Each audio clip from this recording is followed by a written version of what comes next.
So, the title of today's notes is Limits at Infinity. The title of tomorrow's notes is going to be Infinite Limits. What's the difference?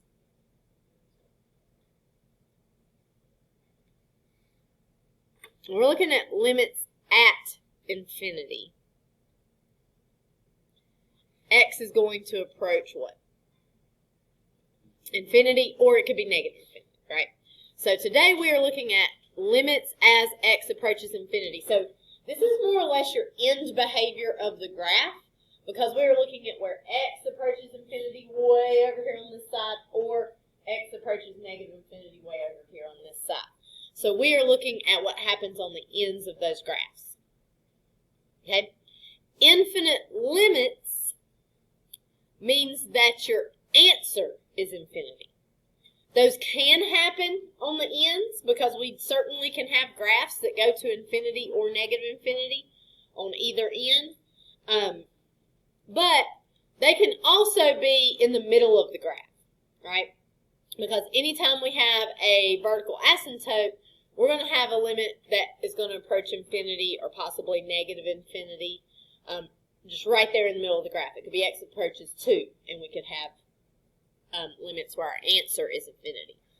So while we might get infinity for our answers today, the main feature of what we're looking at today is that these limits are either going to approach infinity or negative infinity.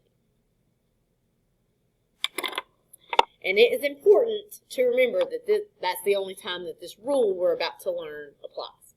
All right.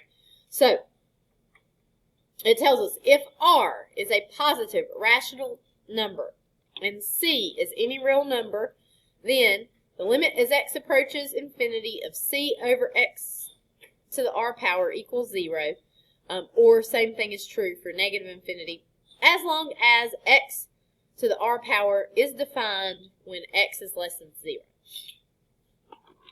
So this has several conditions on it. So let's talk about why those are important. Okay, R is a positive rational number. All right, so R, that's the exponent. Why is it important that it's positive? What? Not because it would give you a decimal. I mean, it might, but that would be okay.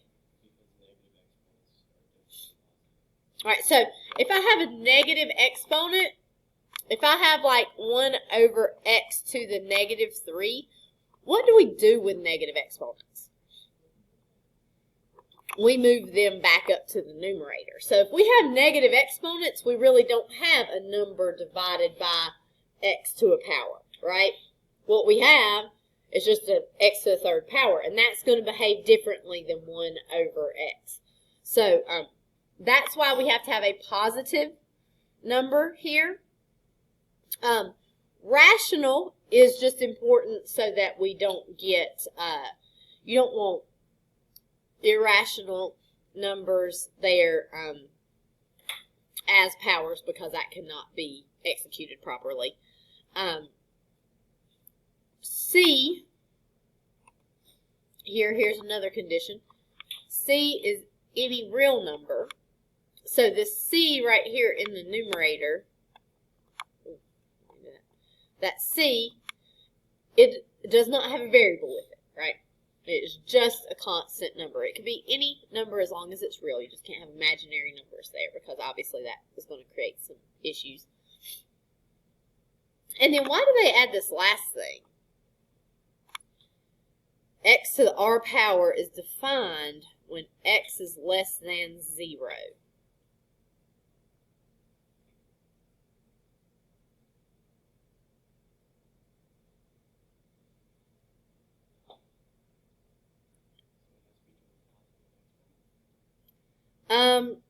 The exponent, it tells us up here the R has to be positive. Yes, so it has to be positive exponent. But x doesn't have to be positive. X could be negative, but it adds in that x must be defined. Let's think of some cases with some negative numbers here. Like if I have 1 over negative 3, to the 4th power. That's fine, right? I can do that. Okay? Somebody think of an instance where I can't do it. I can do that. I'll get a negative number, but I can do it. Right, because it'd be 1 over negative 27. It's still a number. It's okay. Can anybody think of it? Say that. Like, give me an example. 1/4. Okay. Fractional exponents. Those are roots, right? So this would be doing the 4th root of negative 3. Can I do the 4th root of negative 3? I cannot. So if I have a fractional exponent there that would create a root, I wouldn't be able to have that in the denominator. So that's why they're putting that conditional there. I will tell you, it's rare. You're probably not going to have to worry about it all that much.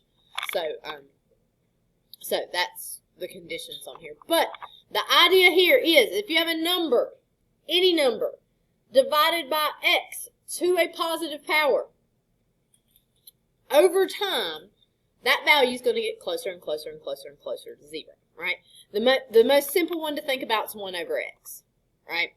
So if I have 1 over x, we'd be looking at like 1 over 1, 1 over 2, 1 over 3, 1 over 4, and so on, right? What's happening to the values of those fractions?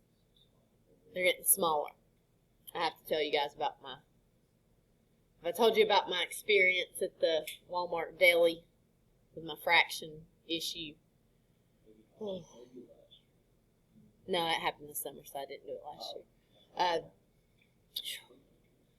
year. The girl running the deli, bless her heart. If I'm starting the story off with bless her heart, that she's made a major mathematical error. But I told her I needed 3/4 of a pound of ham or whatever I was getting. Lunch meat, and so she gets it out. She is putting it, on the little thing, and she starts like putting the ham over there whenever we get to like 0.3, and she's like done. It's like, no, I thought, maybe she just heard me wrong. No, I need 3/4 of a pound. I said, and she said, well, 3/4 is still not that much, is it? And I realized she thinks 3/4 is like less than a half. She does not understand what 3/4 is. So I told her 0.75. Thought maybe a decimal would register here. But that also apparently did not work, because then she like kept on slicing. I had like over a pound already, and she was getting ready to like open another one because she ran out. And like, no, that's fine. I don't know how. If I just let her go, I don't know what I would have ended up with. But she did not understand what 3/4 was. And to that I said that we should really improve our understanding of decimals and fractions, because that should be pretty standard knowledge. But we all understand that these numbers are getting smaller and smaller and smaller and smaller, right? Because then we'd be like 1/10, 100th, 1/1,000,000th, right? 1/1,000,000th is teeny, teeny, teeny, tiny. So these values are really, really small. We are approaching 0. Right? If I do something like 3 over x squared, like I have right here, then 3 over x squared, that's going to be 3 over 1 squared, and then 3 over 2 squared, and then 3 over 3 squared. And so the numerator stays the same, but the denominator is getting bigger and bigger and bigger and bigger. So that is going to approach 0. So anytime we are doing the limit of a constant divided by x to a power, that limit as x approaches infinity is going to be 0. Make sure this only applies for x approaches infinity. If x approaches 4, then it's not the case. So if we are doing a problem like we see here, first of all, our properties of limits tell us that we can split this apart. So we got limit as x approaches infinity of 6 minus limit as x approaches infinity of 3 over x squared. You can write that if you want, but you can do that part in your head if you would like. What is the limit as x approaches infinity of 6?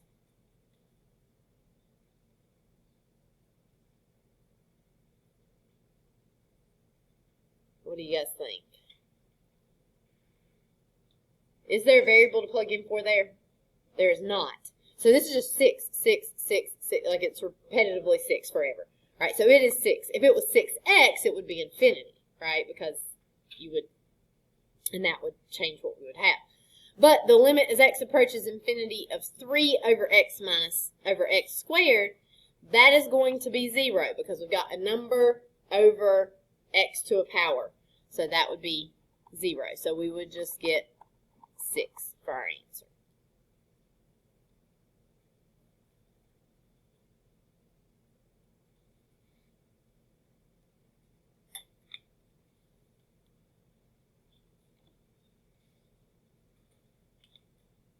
We are most likely to see these types of problems in like a complex or a rational equation sort of situation. So here's our next example.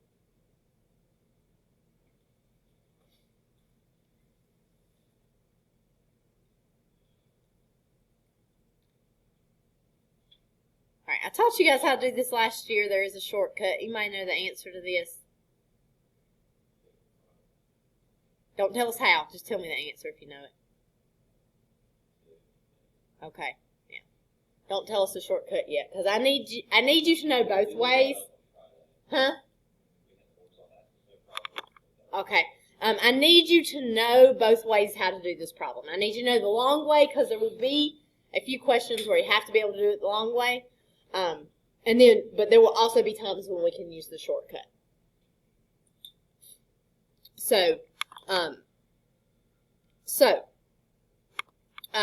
Whenever we're dealing with a problem like this, all right, I'm teaching you the long way right now. There is going to be a shortcut at the end. So I can divide every term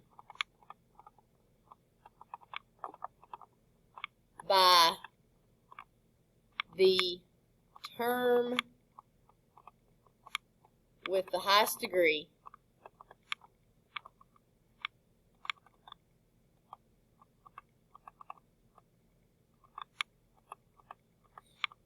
from the denominator.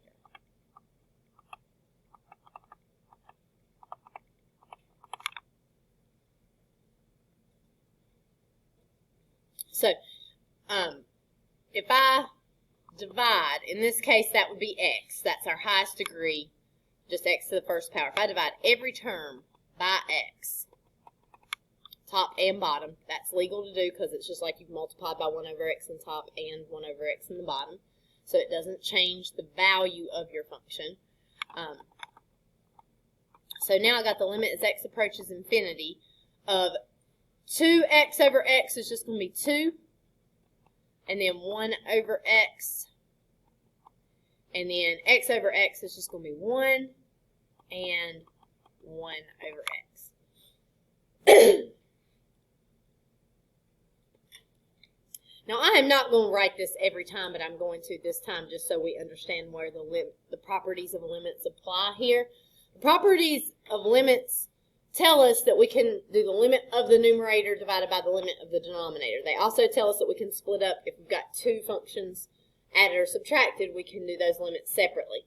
So basically this works out where we're doing the limit as x approaches infinity of 2 minus the limit as x approaches infinity of 1 over x over the limit as x approaches infinity of 1 plus the limit as x approaches infinity of 1 over x. Now, you don't have to write that every time. I'm just writing it to make it very clear what's happening here.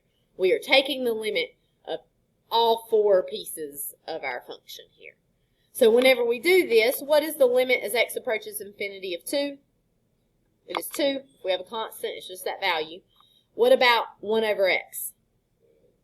That's 0 because we've got 1 over x to a power. Right? That power is just 1 here.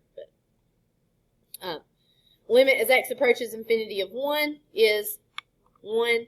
Limit as x approaches infinity of 1 over x is 0. So basically anything that has an x in the denominator is just going to become 0 whenever you're doing these problems here. And then so This is 2 over 1, which of course is just 2, so 2 is your answer.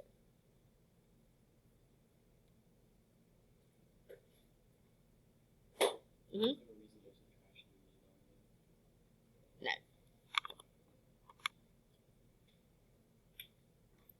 All right. So let's do a different problem here.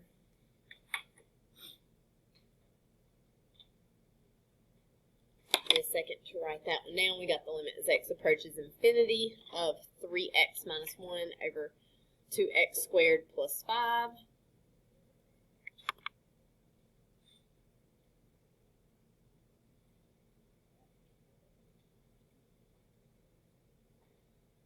And so our strategy is to divide everything by the highest degree term from the denominator, which in this case is that x squared.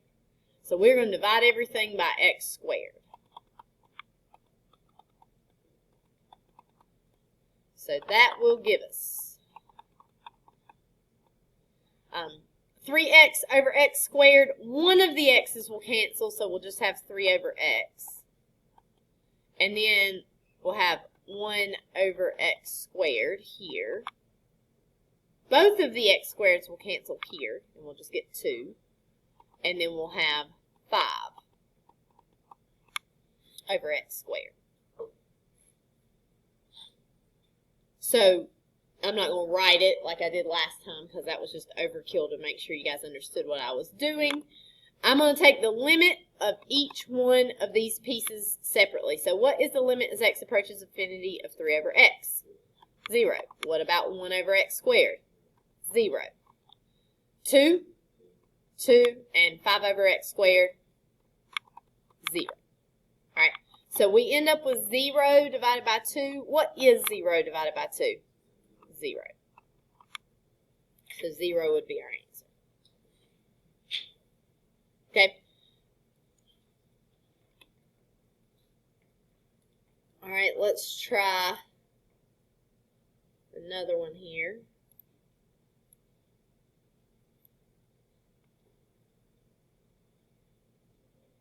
That is a square right there. It looks a little like a cube. We got 3x cubed plus 2x squared over 5x to the third minus 1. Also note, this only applies when x approaches infinity. If x approaches something different, you've got to do the problem differently. Use some of those methods we've already learned, right? So, what should I divide everything by? X to the third. So, x to the third, x to the third, x to the third, x to the third. That is going to give me the limit as x approaches infinity of 3 plus 2 over x, and then 5 minus 1 over x to the third. And so basically what's happening, anything here with a zero, x in the denominator, as x approaches infinity, it goes to 0, right? So we've got 3 plus 0 over 5 minus 0. We get 3/5 for our answer.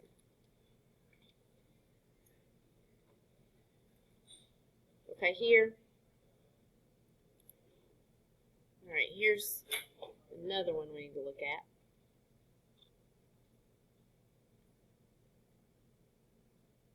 So far, everything we have done is as x approaches infinity instead of negative infinity. But so far, everything that we have done would give you the same answer, even if it was negative infinity. Because the limit as x approaches 1 over x cubed as x approaches infinity is the same if it approaches negative infinity also.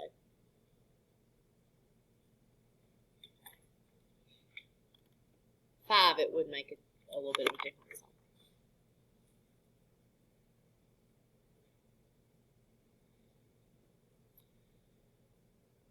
All right. So we've got limit as x approaches infinity of 2x to the third plus 5 over 3x squared plus 1. What should we divide by? x squared. We got to take the highest exponent from the denominator, not from the numerator, but from the denominator. So I'm going to divide everything by x squared. So I'll be doing the limit as x approaches infinity of, here that's going to give me 2x plus 5 over x squared. And then I've got 3 plus 1 over x squared.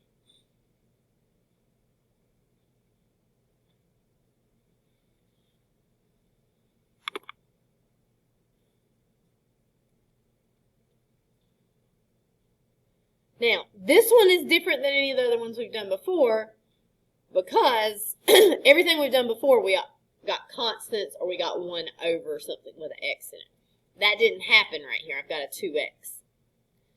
So, as I think of what's going to happen as x approaches infinity, still anything with a 0, with an x in the denominator is going to go to 0. So those will go to 0. This right here will be 3. So let's just go ahead and fill that part in. I know that's a 0. I know this is 3. I know this is 0. What's going to happen to 2x? It's going to keep going up and up and up and up and up, right? So, I mean, it's not really exactly correct. Maybe it is. I'm not sure. You can't really equal infinity because infinity you can't ever actually reach. But we're going to write it anyway. 2x is going to be infinity, right? So if I've got infinity plus 0 over 3, I got infinity divided by 3. What's infinity divided by 3? It's still infinity. So we would get infinity for our answer here.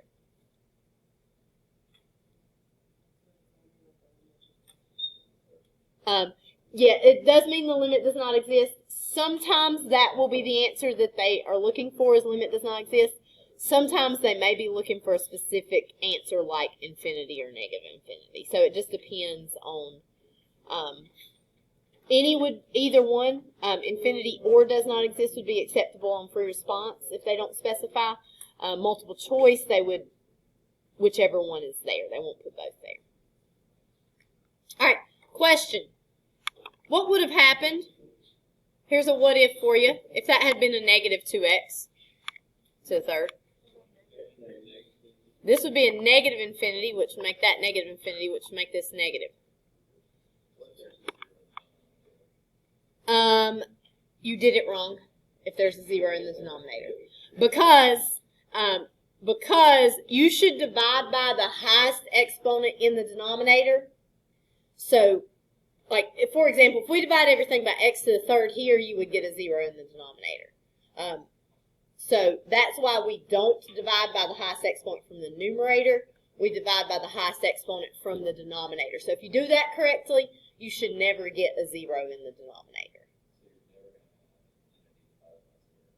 Correct. You should never get an infinity divided by 0. I think that is, I'm pretty sure that would be like an indeterminate form, like a 0 over 0 sort of situation, where you can't really, I know infinity over infinity is considered indeterminate. I think infinity over 0 would also be indeterminate as well, where you can't, like, answer that, but I'm not 100% sure. But if you do these correctly and divide by the highest exponent from the denominator, it should not be an issue. You shouldn't run into it. Right, you don't want an infinity. If you're getting an infinity in the denominator, yeah. So if you divide by the highest exponent from the denominator, you should get a constant somewhere in that denominator. What would happen on this one if this instead approached negative infinity? Let's say that negative 2 was there, but we were approaching negative infinity instead. It would take it here, you'd have negative 2, but you'd be multiplying it by negative infinity, which would make this positive again, if that were the case. So, it does matter whether it's approaching positive infinity or negative infinity. So, you would pay attention to that here if you're getting those x's in the numerator. The other problems we've done, it doesn't matter whether it's infinity or negative infinity, because as long as it's just 1 over x or 1 over x to the 4th or something, that's always going to be the same. All right. Oh, all right. Here we go. Actually, hold on. Let me look ahead.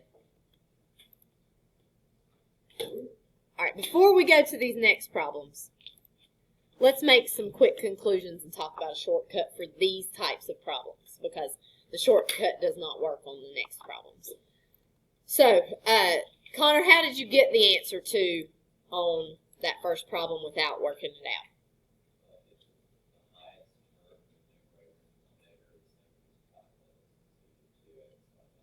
Good.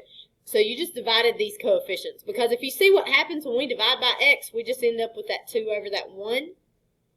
So we end up with just dividing those coefficients of those highs. This one, if you see you have a bigger exponent in the denominator, x squared is going to get big way faster than just the x, right? So if you see that your exponents are larger in the denominator, it's going to end up to be 0 every time, because the bottom is going to get bigger way faster than the top. And if you see one where your bigger exponent is in the numerator, then it's going to be does not exist. It's either going to be positive infinity or negative infinity. You would actually have to work it out to decide which one it would actually be there.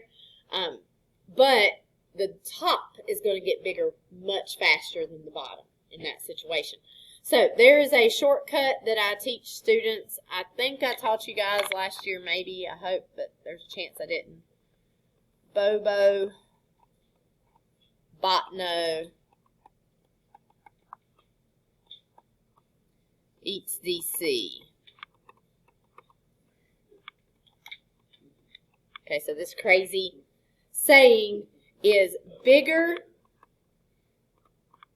on bottom 0.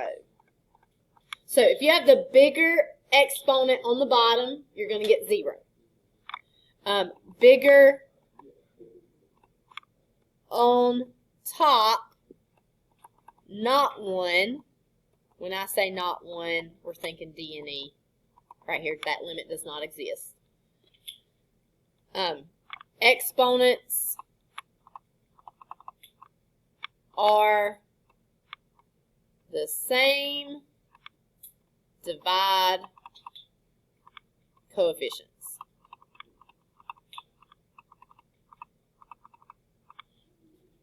So, when it comes to homework tonight, if you see a problem like this, limit as x approaches infinity, or even negative infinity, of 3 minus x to the 5th over 6x to the 4th plus 2x to the 5th.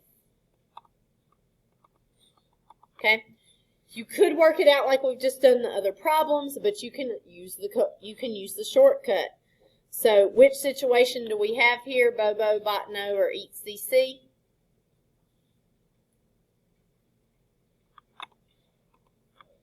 Pretty sure? X to the 5th, x to the 5th. Our exponents, our highest exponents on top and bottom are the same. So what do we do when that's the case? Divide coefficients. So this top one does not have a coefficient. What is it? It's a -1 because of that minus in front of it. And then the bottom one would be 2. So I'd get -1/2. You do not have to do work for those. So several of the ones from the homework should be quick because you can use that shortcut for them. If you see that the bigger exponent is on the bottom, you can go ahead and put 0. If you see the bigger exponent is on the top, you do kind of need to work it out so you can tell whether it's positive infinity or negative infinity. There. All right, so let's look at some that are a little more complicated.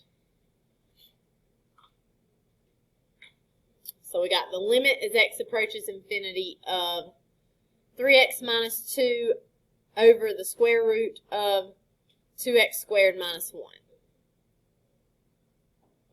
Now, in this case, if we're thinking shortcut,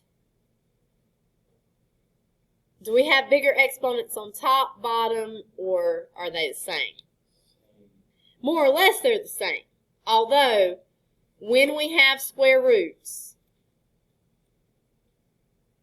positive infinity or negative infinity matters. So we're going to need to look at these in a little more in depth than we would otherwise.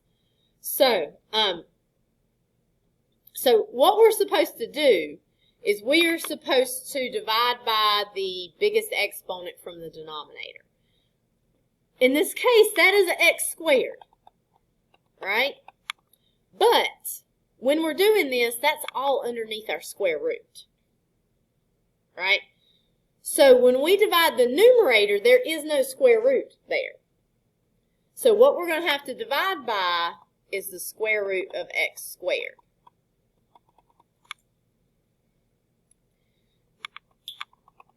As x approaches positive infinity, square root of x squared is just going to equal x.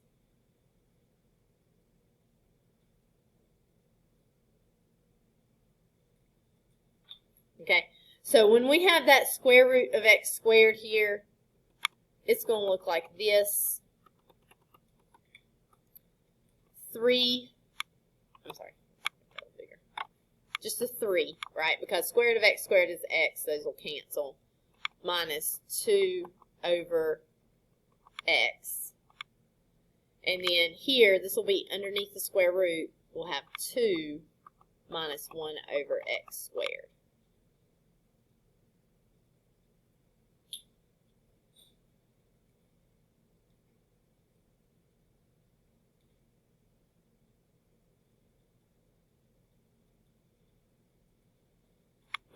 So it is still true that as x approaches infinity of anything with an x in the denominator, that's going to become 0, even if it's inside of the square root. So those two parts become 0. We are going to end up with 3 over the square root of 2. Free response, it's fine to leave it that way. Multiple choice might rationalize it, and you'll get 3 root 2 over 2 there. But this is fine. Now, you kind of could have done this with the shortcut a little bit, because if you think of the square root of x squared just being x here, exponents are sort of the same. You got 3 over the square root of 2, which would get you the right answer.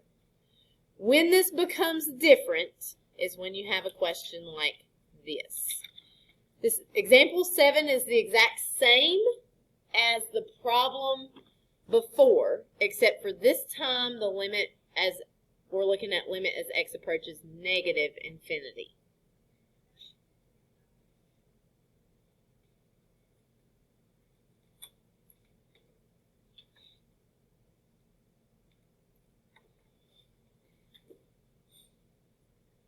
All right, so let's talk about something real quick. As x approaches negative infinity, we need to talk about the square root of x squared. Actually, I'm going to even write it. I'm going to write it this way. Square root of x squared. I could write it either way, right? But this way is going to help us picture what's happening here. If I'm putting negative numbers in, square root of negative 3, but then I'm squaring it, what do I get? I get negative 3. Because square root of negative 3 times square root of negative 3 is going to equal square root of positive 9, which is 3. So squaring it, I'm sorry, not negative 3. 3. Here. If I do square root of, actually, I've missed. It's more helpful to think of it this way. Let's think of it this way. square root of x squared. Better there. Or if I'm doing square root of negative 10 squared. Another way we could think of it is squaring that first. That's square root of 100, which is 10. So I was putting in a negative value, but getting a positive out. I was getting the opposite sign of what I was putting in, right? So when we're looking at negative values, as x approaches negative infinity, the square root of x squared actually equals negative x. Now, negative x can seem a little confusing there, but instead of thinking of it as negative x, think of the opposite of x, right? We plugged in a negative 3, but we got out a positive 3. We plugged in a negative 10, but we got out a positive 10. So, for x approaches negative infinity, the square root of x squared does not equal x, but it equals negative x. So, whenever we divide everything by x squared here, we're going to have to divide by the square root of x squared here in the top, just like we did the last problem, right? But this time, because x approaches negative infinity, that is going to be like doing 3x divided by negative x minus 2 over negative x. And then here, in the denominator, since this is under the square root, it stays the same. Right, because all of that's under the square root. So, I wrote an extra step there. So we end up with negative 3 plus 2 over x over square root of 2 minus 1 over x squared.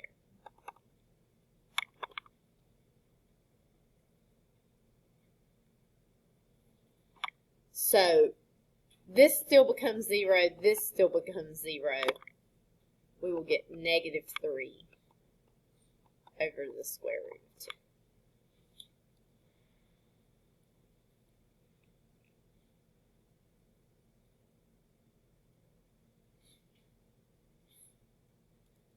Basically, if x is approaching negative infinity, you're going to end up with the opposite sign of what you would get if it were positive infinity for most of these questions that you're going to see. So these with the square roots are a little bit tricky. You've got to watch out for if x approaches negative infinity there.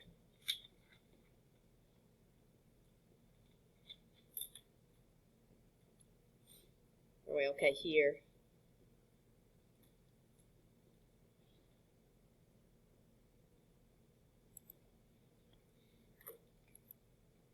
Okay, let's try another one with the negative infinity.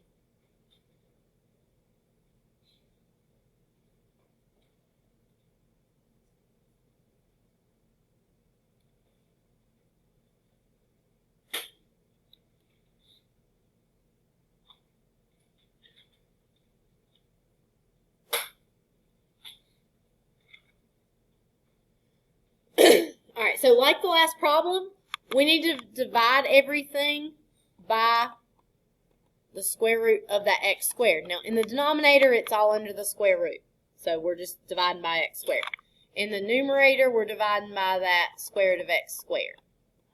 But remember, as x approaches negative infinity, the square root of x squared equals negative x, opposite of x, right? So whenever we do this,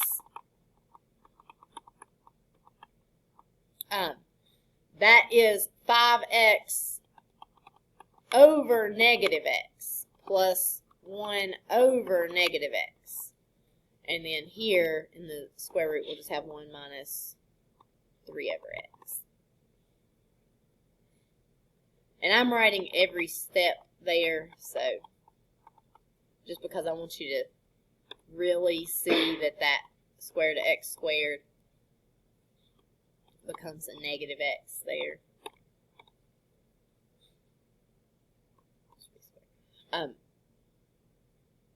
So we will have negative 5 minus 1 over x over square root of 1 minus 3 over x. Anything with an x in the denominator is going to be 0. We will get negative 5 over the square root of 1. You can leave it like this if you want, but what's square root of 1? 1. So negative 5 is our answer.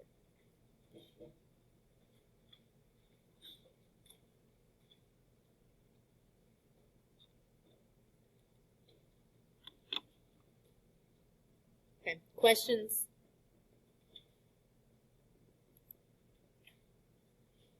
All right, so trig functions. You do not have to write all this down. We're just going to write. Only thing I really need you to write down is our conclusion right here.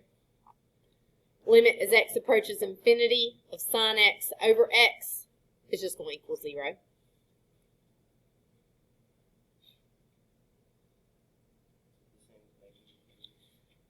Yes. It is the same with negative infinity, so if you want to put plus or minus in front of your infinity, you can. And it is also the same if it is cosine.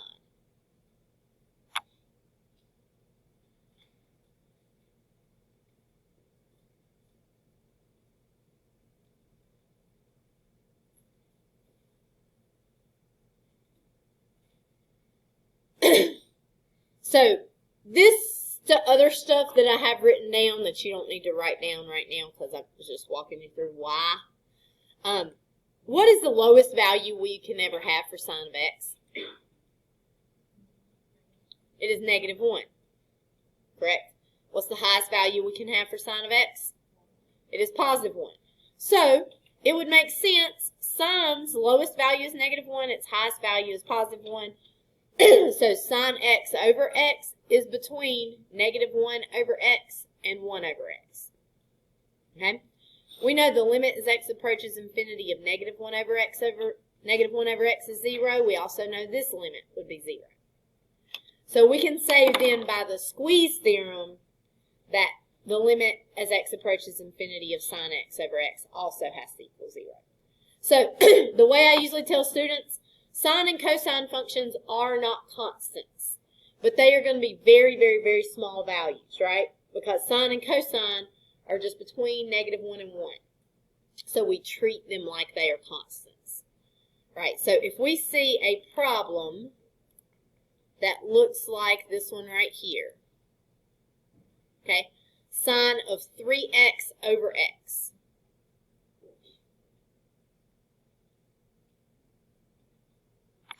It doesn't matter that that 3 is there. You're doing sine of a value, right? What's the biggest it's ever going to be? 1, and smallest, negative 1, right? This is a little number. To use very precise mathematical language there. What's going to happen to x as x approaches infinity? It's going to be a big number, right? So you're going to have a little tiny number over a big number, and as that bottom number gets bigger, this is just going to equal 0. So treat sine of something as if it is just a coefficient, even though it's not. Okay? Here is another one for us to look at. And this one has a little bit of a trick to it.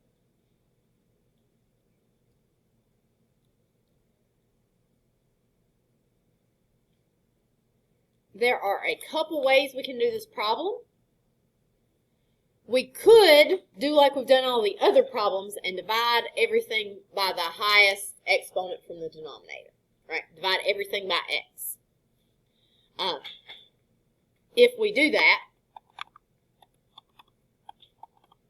we will have the limit as x approaches infinity of 2 minus cosine x over x over 1. Okay, here. What is the limit as x approaches infinity of cosine x over x? That is 0, because cosine x is like having a constant there. It's like 1 over x or 2 over x or something, right? So we would just get 2 over 1, which is 2. The other way you can do this problem, just for quick reference, is you could do love connection on this, since there's just that one denominator. Limit as x approaches infinity of 2x over x minus cosine x over x. Here the x's will cancel. You'll just get limit as x approaches infinity of 2 is 2. Limit as x approaches infinity of cosine x over x is 0. Get the same answer if you do it that way. So if you only have one denominator, you can do that love connection instead of dividing everything. Did you separate the two limits into two limit of x approaches infinity of 2x over x, and then minus limit of x approaches infinity of Yes. Yeah. You don't have to necessarily write that step, but that's what you're doing as you do that problem. Yeah. Okay. Questions on that? All right. Sorry, we're cutting. We'll do tomorrow. I'll make sure there's not any in the homework, though. Because I don't know if this matches. Does this match Canvas? Let me see what's in Canvas. Let's see here. Oh, yeah, it matches Canvas. Let me make sure there's no E's in the homework I've given you here.